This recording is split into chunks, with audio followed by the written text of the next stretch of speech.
بسم اللہ الرحمن الرحیم۔ السلام علیکم۔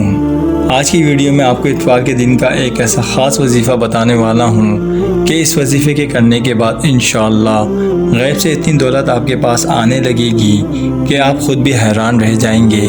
آپ کے اپنے دوست احباب پڑوسی سب لوگ آپ سے یہ پوچھنے پر مجبور ہو جائیں گے کہ اتنی دولت آپ کے پاس کہاں سے آ گئی، کیا آپ کی کوئی لاٹری نکلی ہے یا کوئی جادو کیا ہے۔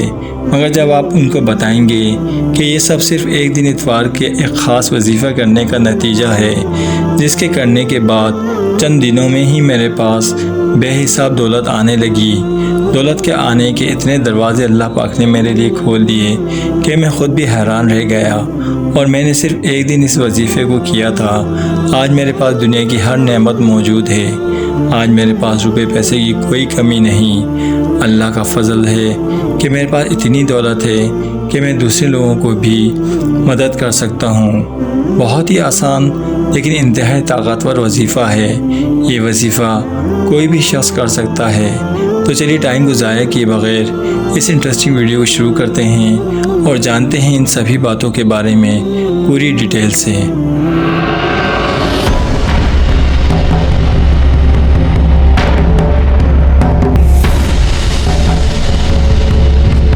اللہ پاک جسے چاہتے ہیں بے حساب رزق دیتے ہیں۔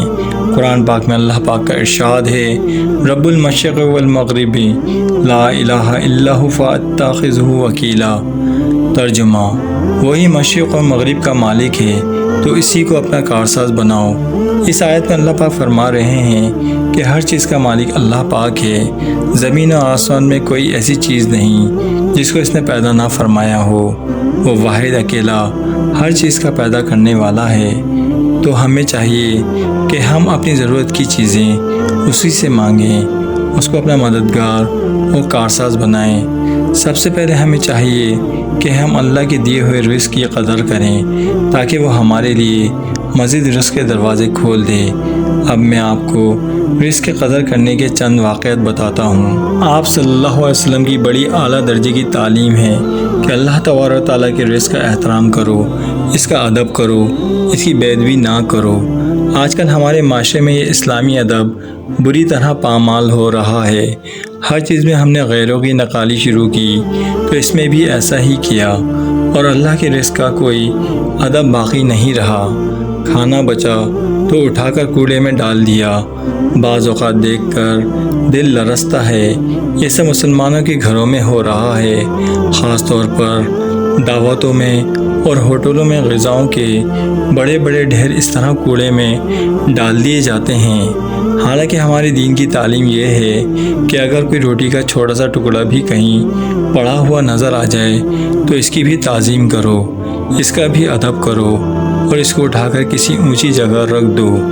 حضرت ڈاکٹر عبدالحی رحمۃ اللہ علیہ سے حضرت تھانوی رحمۃ اللہ علیہ کا یہ واقعہ سنا ہے کہ ایک مرتبہ حضرت تھانوی رحمۃ اللہ علیہ بیمار ہوئے۔ اس دوران ایک صاحب نے آپ کو پینے کے لیے ایک دودھ لا کر دیا۔ آپ نے دودھ پیا اور تھوڑا سا بچ گیا۔ وہ بچا ہوا دودھ آپ نے اپنے سرہانے کی طرف رکھ دیا۔ اتنے میں آپ کی آنکھ لگ گئی۔ جب وہ بیدار ہوئے تو ایک صاحب جو پاس کھڑے تھے ان سے پوچھا، بھائی وہ تھوڑا سا دودھ بچ گیا تھا، وہ کہاں گیا؟ ان صاحب نے کہا، حضرت وہ تو پھینک دیا، ایک گھونٹ ہی تھا۔ حضرت تھانوی رحمۃ اللہ علیہ بہت ناراض ہوئے اور فرمایا، تم نے اللہ تبارک و تعالیٰ کی نعمت کو پھینک دیا، تم نے بہت غلط کیا۔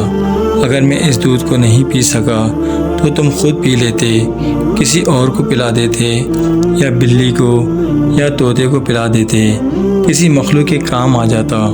تم نے اس کو کیوں پھینکا؟ اور پھر ایک اصول بتایا، جن چیزوں کی زیادہ مقدار سے انسان اپنی عام زندگی میں فائدہ اٹھاتا ہے، ان کی تھوڑی مقدار کی قدر تعظیم اس کے ذمہ واجب ہے۔ مثلاً کھانے کی بڑی مقدار کو انسان کھاتا ہے اور اس سے اپنی بھوک مٹاتا ہے، اپنی ضرورت پوری کرتا ہے، لیکن اسی کھانے کا تھوڑا سا حصہ بچ جائے تو اس کا احترام اور توقیر بھی اس کے ذمہ واجب ہے۔ اس کو ضائع کرنا نہیں چاہیے۔ یہ اصل ضابطہ بھی ہے۔ در حقیقت اسی حدیث سے ماخوذ ہے کہ اللہ تبارک و تعالیٰ کے رزق کی ناقدری مت کرو، اس کو کسی نہ کسی مصرف میں لے آؤ۔ مفتی محمد شفیع صاحب رحمۃ اللہ علیہ کے دارالعلوم دیوبند میں ایک استاد تھے، حضرت مولانا سید اصغر حسین صاحب رحمۃ اللہ علیہ، جو حضرت میاں صاحب کے نام سے مشہور تھے۔ بڑے عجیب و غریب بزرگ تھے۔ ان کی باتیں سن کر صحابہ کرام رضی اللہ تعالیٰ اجمعین کے زمانے کی یاد تازہ ہو جاتی ہے۔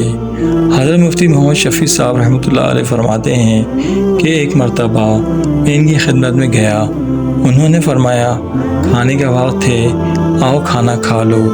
میں ان کے ساتھ کھانا کھانے بیٹھ گیا۔ جب کھانے سے فارغ ہوئے تو میں نے دسترخوان کو لپیٹنا شروع کیا تاکہ میں جا کر دسترخوان کو جھاڑ دوں، تو حضرت میاں صاحب نے میرا ہاتھ پکڑ لیا اور فرمایا کیا کر رہے ہو؟ میں نے کہا حضرت دسترخوان جھاڑنے جا رہا ہوں۔ حضرت میاں صاحب نے پوچھا دسترخوان جھاڑنا آتا ہے؟ میں نے کہا حضرت دسترخوان جھاڑنا کون سا فن یا علم ہے جس کے لیے باقاعدہ تعلیم کی ضرورت ہے؟ حضرت میاں صاحب نے فرمایا اس لیے میں نے تم سے پوچھا تھا کہ دسترخوان جھاڑنا آتا ہے یا نہیں، معلوم ہوا کہ تمہیں دسترخوان جھاڑنا نہیں آتا۔ میں نے کہا پھر آپ سکھا دیجئے۔ فرمایا ہاں دسترخوان جھاڑنا بھی ایک فن ہے۔ پھر آپ نے اس دسترخوان کو دوبارہ کھولا اور اس دسترخوان پر جو بوٹیوں کے ذرات تھے ان کو ایک طرف کیا اور ہڈیوں کو چن کر کچھ گوشت وغیرہ لگا ہوا تھا ان کو ایک طرف کیا اور روٹی کے ٹکڑوں کو ایک طرف کیا اور روٹی کے جو چھوٹے چھوٹے ذرات تھے ان کو بھی ایک طرف جمع کیا۔ پھر مجھ سے فرمایا دیکھو یہ 4 چیزیں ہیں اور میرے یہاں ان چاروں چیزوں کی علیحدہ علیحدہ جگہ مقرر ہے۔ یہ جو بوٹیاں ہیں ان کو فلاں جگہ ہے، بلی کو معلوم ہے کھانے کے بعد اس جگہ بوٹیاں رکھی جاتی ہیں، وہ آ کر ان کو کھا لیتی ہے، اور ان ہڈیوں کے لیے فلاں جگہ مقرر ہے، محلے کے کتوں کو وہ جگہ معلوم ہے، وہ آ کر ان کو کھا لیتے ہیں، اور جو روٹیوں کے ٹکڑے ہیں ان کو میں اس دیوار پر رکھتا ہوں، یہاں پرندے چیل اور کوے آتے ہیں اور وہ ان کو اٹھا کر کھا لیتے ہیں، اور جو یہ روٹی کے چھوٹے چھوٹے ذرات ہیں تو میرے گھر میں چونٹیوں کا بل ہے، ان کو اس بل کے پاس رکھ دیتا ہوں، وہ چونٹیاں ان کو کھا لیتی ہیں۔ پھر فرمایا یہ سب اللہ تبارک و تعالیٰ کا رزق ہے، اس کا کوئی حصہ ضائع نہیں ہونا چاہیے۔ حضرت مفتی محمد شفیع صاحب رحمۃ اللہ علیہ فرماتے ہیں اس دن ہمیں معلوم ہوا کہ دسترخوان جھاڑنا بھی ایک فن ہے اور اس کو بھی سیکھنے کی ضرورت ہے۔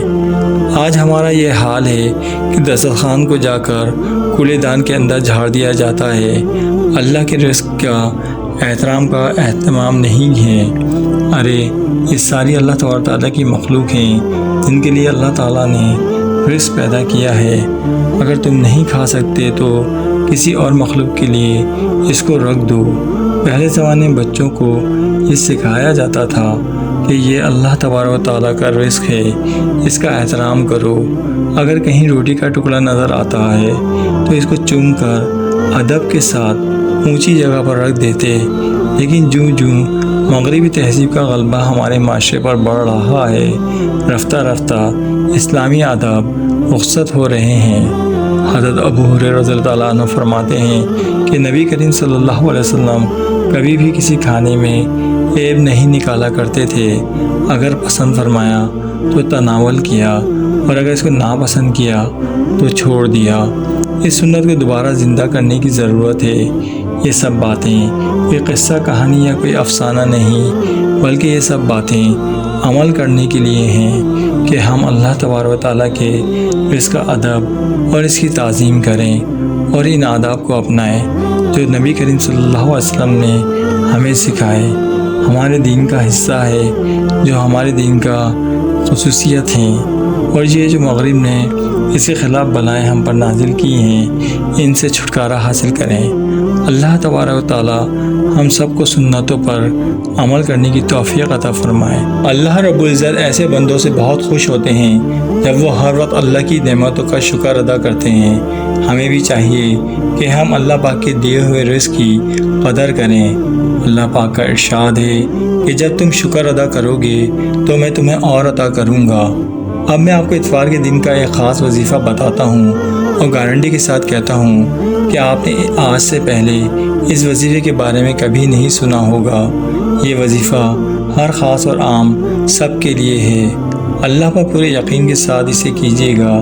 اس وظیفے کے ختم پر آپ اپنے گھر میں اور اپنی زندگی میں خود بدلاؤ کو دیکھیں گے۔ رزق ایسی جگہ سے آتا ہوا دکھے گا کہ آپ کے وہم و گمان میں بھی نہیں ہوگا۔ وہ وظیفہ اور اس کے کرنے کا طریقہ کچھ اس طرح سے ہے۔ غسل کر کے پاک و صاف کپڑے پہن کر اتوار والے دن کسی بھی وقت، بس زوال کا ٹائم نہ ہو، اس وظیفے کو کیجیے گا۔ وظیفے کو کرنے کے بعد سجدے میں جا کر اللہ رب العزت سے خوب گڑ گڑا کر اپنے دل کی ہر خواہش، ہر آرزو اور جو آپ چاہتے ہوں مانگ لیں۔ وہ ضرور پوری کرے گا اور غیب سے اتنی دولت عطا کرے گا کہ جس کا آپ تصور بھی نہیں کر سکتے۔ وہ وظیفہ یہ ہے: اول اور آخر ایک دفعہ درود شریف پڑھ کر 1000 مرتبہ یا حیو یا قیوم پڑھیے۔ اللہ پاک آپ کے لیے بے حساب رزق کے دروازے کھول دے گا۔ اللہ پر یقین اور توکل شرط ہے۔